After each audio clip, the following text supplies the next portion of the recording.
दिल्ली के नेप सराय में एक 20 साल का लड़का हर रोज़ की तरह अपने मॉर्निंग वॉक पर जाता है और कुछ देर बाद जब घर लौटता है तो उस सुबह उसकी पूरी दुनिया ही उजड़ चुकी थी। उसके साथ रहने वाले उसके मम्मी पापा और बड़ी बहन की किसी ने काफ़ी बेरहमी से हत्या कर दी थी।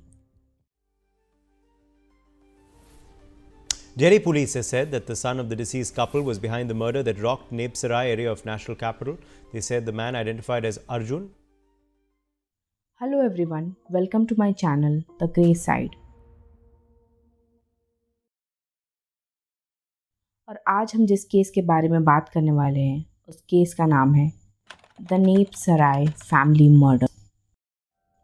एक घर जहां पेरेंट्स की एनिवर्सरी और बड़ी बहन का बर्थडे मनाया गया था और सेलिब्रेशंस के बलून अभी भी लटके थे, पर जो परिवार कुछ घंटों पहले पार्टी कर रहा था और खुश था, आज उस परिवार को किसी ने उजाड़ दिया था। ये बात 4 दिसंबर 2024 की है। सुबह का वक्त था। अर्जुन ने पुलिस को कॉल किया। आवाज़ में घबराहट थी और वो पुलिस को बताता है कि किसी ने उसके पूरे परिवार को ख़त्म कर दिया है। 20 साल का अर्जुन तंवर DU में पॉलिटिकल साइंस स्टूडेंट था और एक स्टेट लेवल बॉक्सर भी था। पुलिस जब साइट पर पहुंचती है तो देखती है कि अर्जुन काफ़ी शॉक्ड है और घर के अंदर जाने से उन्हें पता चलता है कि अंदर 3 लाशें पड़ी हैं। 51 साल के राजेश कुमार जो रिटायर्ड आर्मी ऑफिसर थे, उनका गला काटकर किसी ने उन्हें मारा था।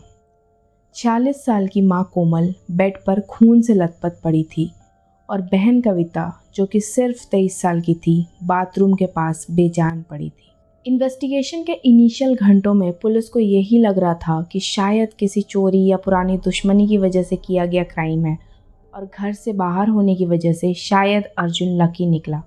लेकिन फॉरेंसिक्स और टेक्निकल टीम ने जैसे जैसे काम शुरू किया, वैसे ही धोखे और विश्वासघात का काला सच पुलिस के सामने बेपर्दा होने लगा। पुलिस को जो सबूत मिल रहे थे उनसे यही लग रहा था कि जैसे इन क्राइम्स के पीछे अर्जुन का ही हाथ है। पुलिस को घर के ताले पर सिर्फ अर्जुन के ही फिंगरप्रिंट्स के निशान मिले थे। उसकी जीन्स और शूज़ पर खून के ट्रेसेस थे। उसकी मोटरसाइकिल के हैंडल पर भी खून के ट्रेसेस थे और सबसे बड़ा सबूत एक किचन नाइफ था जो पुलिस को पार्क में मिला था। पर वो किचन नाइफ तनवर्स के ही घर का था जिससे इस क्राइम को अंजाम दिया गया था।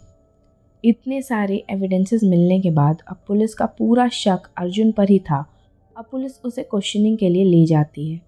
थोड़ी मेहनत के बाद अर्जुन ने पुलिस को जो बताया उससे खून के रिश्तों पर से सबका विश्वास उठ गया।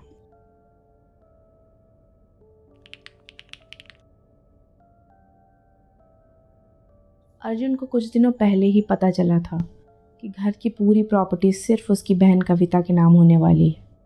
साथ ही उसके पापा राजेश तंवर उसे बार बार सबके सामने नीचा दिखाते थे और पार्टी वाले दिन भी उसे रिश्तेदारों के सामने किसी वजह से बुरी तरह सुनाया था।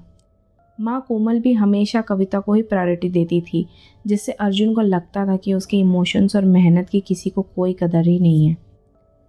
इन चीज़ों की वजह से अर्जुन अपने परिवार से नफ़रत करने लगा था और उसने 3 दिसंबर की रात को इस क्राइम को अंजाम देने का प्लान किया।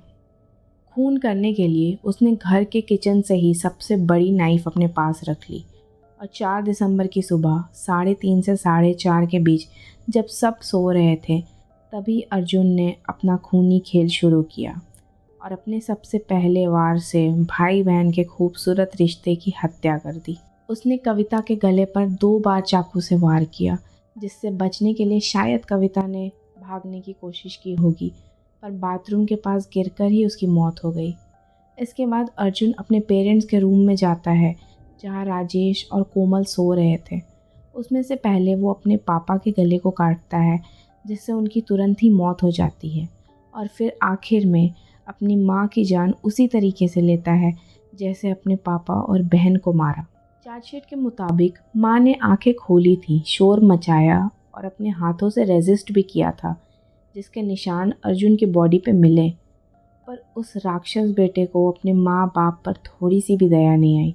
सभी हत्याओं को करने के बाद अर्जुन ने सबूत मिटाने के लिए अपने खून से सने कपड़ों को हटा कर रख दिया और अपने फ़ोन को ऑफ़ कर दिया। फिर उसने पार्क में जाकर उस किचन नाइफ को वहीं छुपा दिया। उसके बाद मॉर्निंग वॉक में जाने का नाटक कर पुलिस को ऐसे कॉल किया जैसे खुद ही इस घटना का विक्टिम हो। पर अर्जुन के इस खूनी खेल को समझने में पुलिस को ज़्यादा वक्त नहीं लगा और पुलिस ने 4 से 5 दिनों के अंदर ही इस केस को क्रैक कर लिया और अर्जुन से भी उसका कन्फेशन ले लिया। इस केस के 3 महीनों बाद यानी 7 मार्च 2025 को पुलिस साउथ दिल्ली के साकेत कोर्ट में 36 पेजेस की चार्जशीट फाइल करती है। चार्जशीट के मुताबिक ये क्राइम प्री प्लान्ड था और अर्जुन को इस बात का बिल्कुल भी रिग्रेट नहीं है। विश्वासघात और धोखे से भरे इस क्राइम में अर्जुन को आईपीसी की धारा 302, 201, 203 और 120 बी के अंडर बुक किया गया है और वो अभी जुडिशियल कस्टडी में। फ़िलहाल केस कोर्ट में है और ट्रायल्स भी चल रहे हैं, पर ऐसे केसेस जितने दिल दहलाने वाले होते हैं उनसे ज़्यादा इन केसेस के साथ सवाल जुड़े होते हैं कि हम एज अ सोसाइटी किस ओर बढ़ रहे हैं। इस केस के बारे में आप क्या सोचते हैं? अपनी राय हमें कमेंट सेक्शन में ज़रूर बताएं। वीडियो अच्छी लगी हो तो हमारे वीडियो को लाइक कर दें, सब्सक्राइब कर दें और बेल आइकन ज़रूर दबाएं। तब तक के लिए अलविदा, मिलते हैं अगली वीडियो में। धन्यवाद।